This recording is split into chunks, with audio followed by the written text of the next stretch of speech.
got to do a video. It's been, how long has it been since I've done a video? About, I think, 2 weeks. 2 weeks to process experience, to digest it, to make sense of it, to regurgitate it, and to present it to you.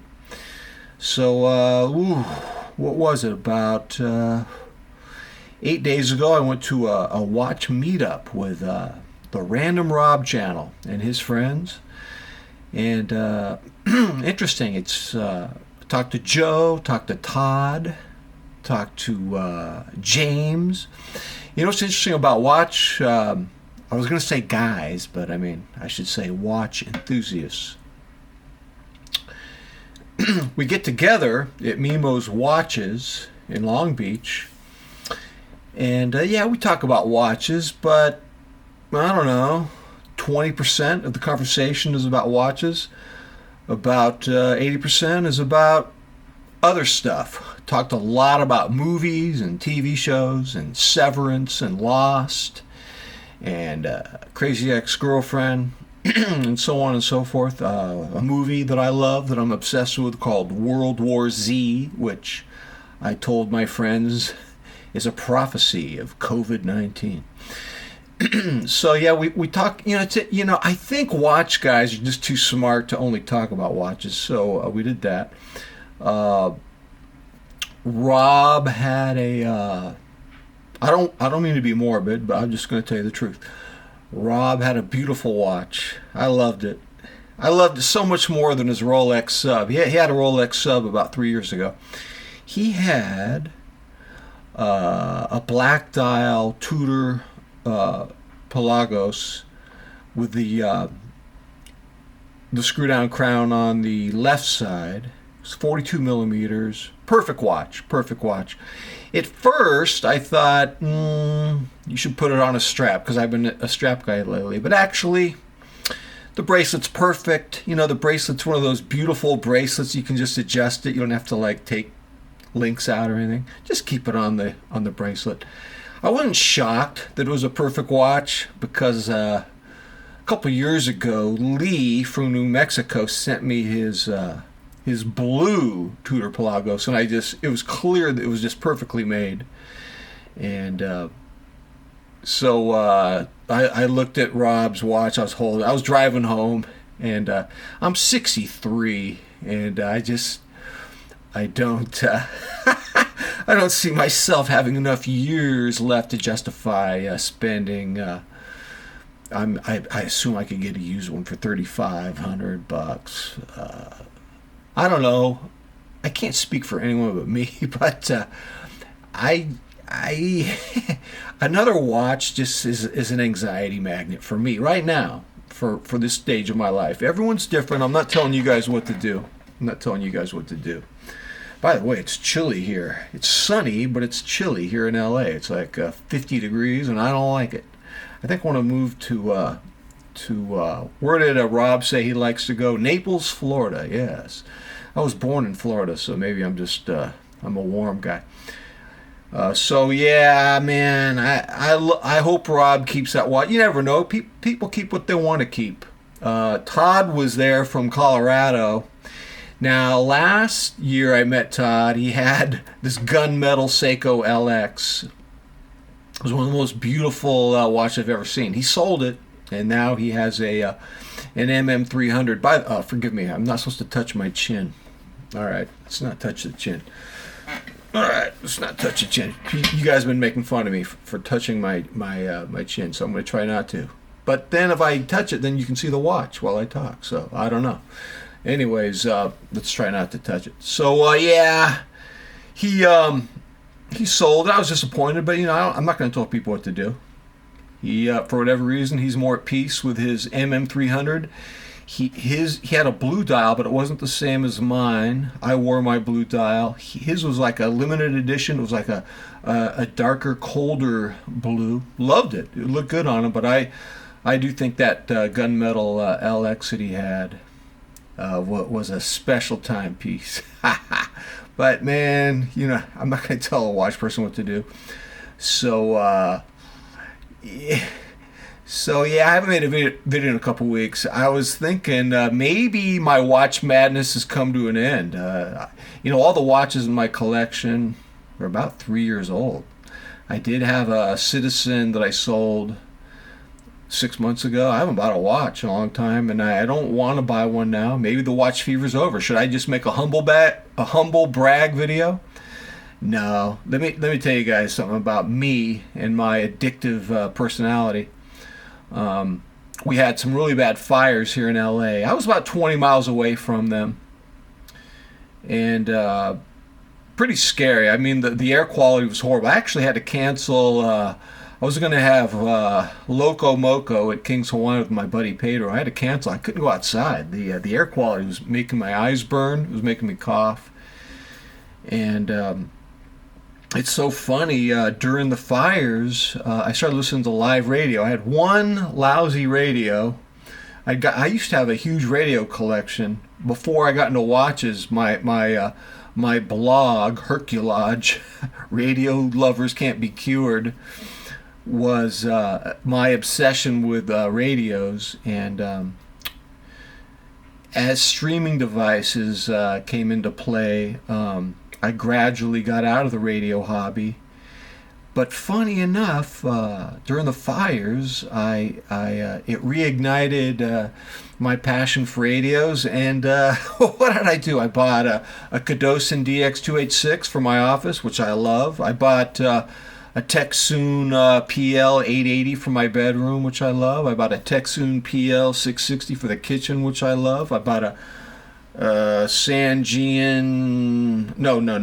Crane solar radio for the piano room, which I love, and I bought a Sangean PRD12 for the kettlebell garage. I wanted news talk radio again, and I've never been happier. The thing about radios is, unlike watches you can hide in watch boxes.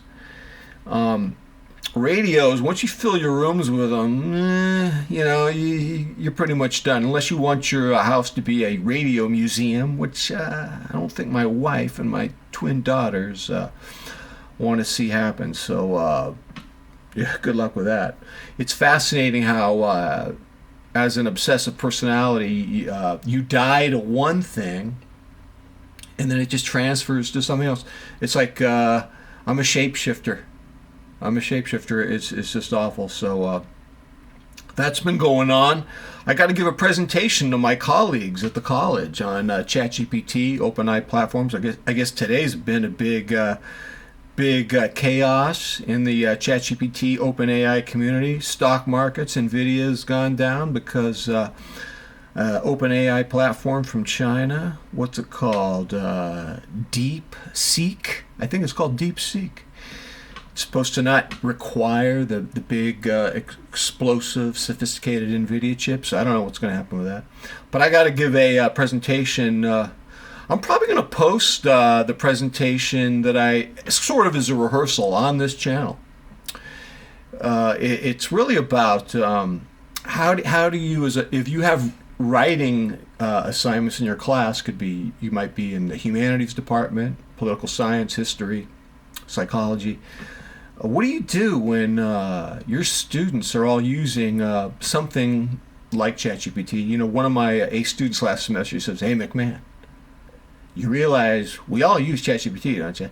Now, some of us who are like A students, we try to hide it. We edit stuff, we paraphrase it here and there. Put some chocolate chips in the cookies there for you. Yeah, I know.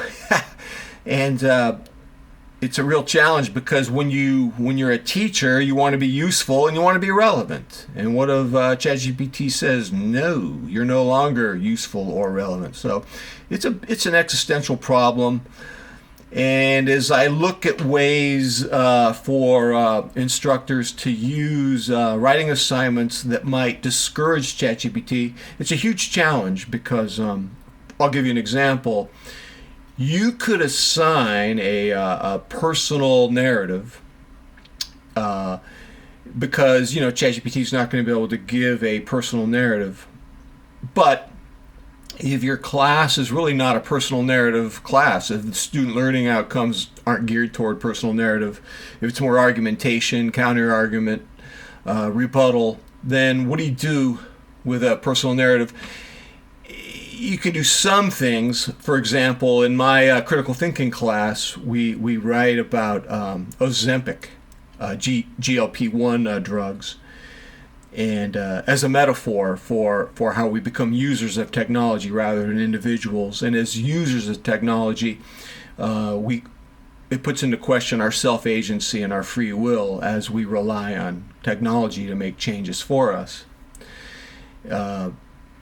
Fascinating topic. And so for that assignment, it's going to be an argument. Do we really have free will as we try to manage our weight in the age of GLP-1 drugs like Ozempic?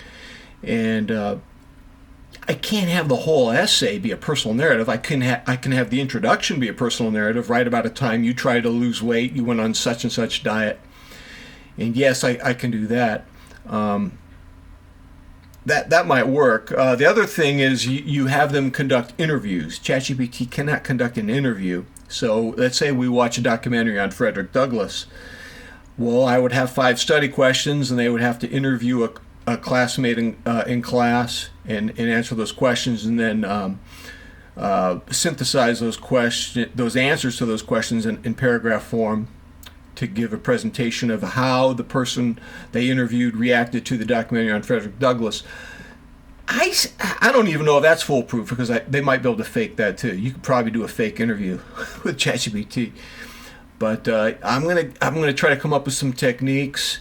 What's crazy is I wrote the original presentation in November. Here we are at the end of January. I'm going to have to go back. I think ChatGPT has changed in ways that some of the things I was going to instruct teachers to do might not even be relevant anymore. For example, I think ChatGPT now can do signal phrases and in-text citations and in-depth textual analysis in ways that it couldn't 6 months or a year ago. So, yeah, I better do a presentation on that. So that's it, man. I went to the watch meetup. I enjoyed seeing Rob and Joe from Vegas, and James from San Francisco Bay Area, and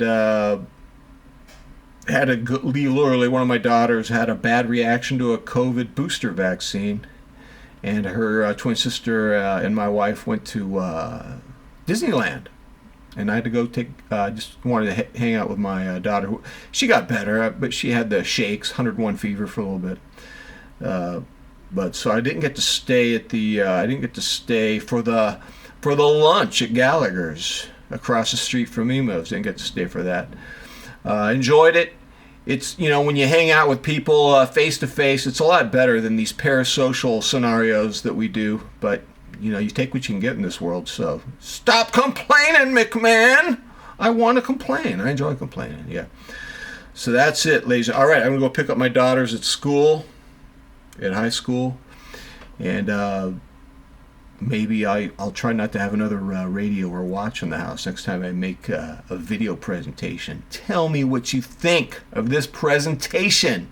And until next time, I'm out.